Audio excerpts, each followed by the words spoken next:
Now a WGN Investigates update. Decades of misconduct claims against police were about to become public. But today, a city council committee took action that may keep some secret. WGN's Ben Bradley is here with an update on that. Ben. Lourdes and Taman, in the past, the city council has used settlements to make problems disappear. Now, this isn't the largest settlement in terms of dollars, but it may be in terms of records.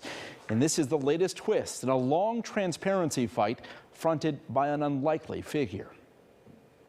Charles Green didn't intend to become the poster child for police transparency. He was just a teenager when the cops came calling.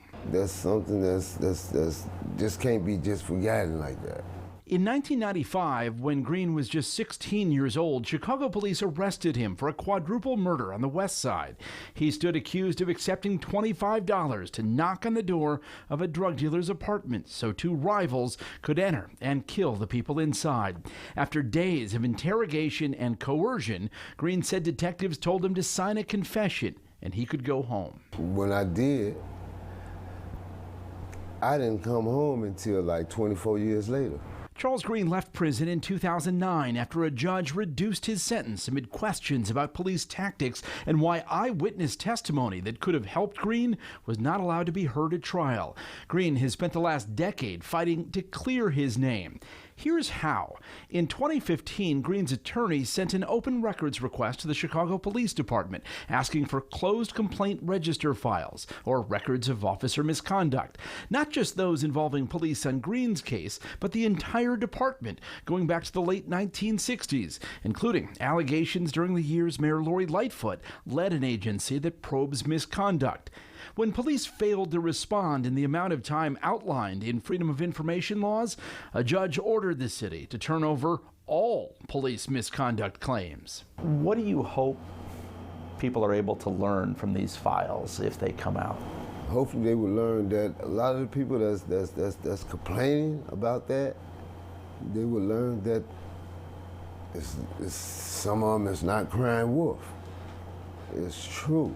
But now an unexpected curve that could cripple the transparency effort. The city is offering Green $500,000 to drop his Freedom of Information Act lawsuit, and he's willing to accept. They are buying the ability to conceal the misconduct records. They're under a court order to do it, and they are paying money to Charles Green so that they don't have to.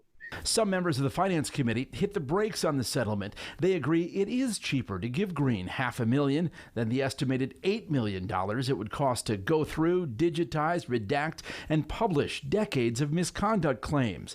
Several aldermen say they object to the settlement because they think the information should be made public. People just can't take us at our word when we have not delivered and just come up with other task forces, commissions, groups. By the city objecting to this, that is not transparency. And I think what we're seeing here is years and years of really the police department not taking FOIA seriously. By pushing back on these kind of votes and by asking and urging Mayor Lightfoot to take serious her campaign promises of civilian oversight of the police. Police accountability cannot be delayed any longer. The fight for access to the information continues, even if the settlement no longer means Charles Green will be the figurehead of the fight. The fact that the entire city of Chicago has forced Charles, who is a convicted quadruple murderer, to shoulder the entire burden of police transparency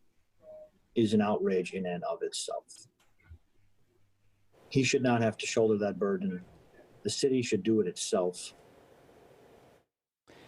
This afternoon, Finance Committee Chairman Scott Waguespack convinced enough of his fellow aldermen on the Finance Committee to approve that settlement, in part because he vowed to author companion legislation that would set in stone a plan to release those decades worth of misconduct claims.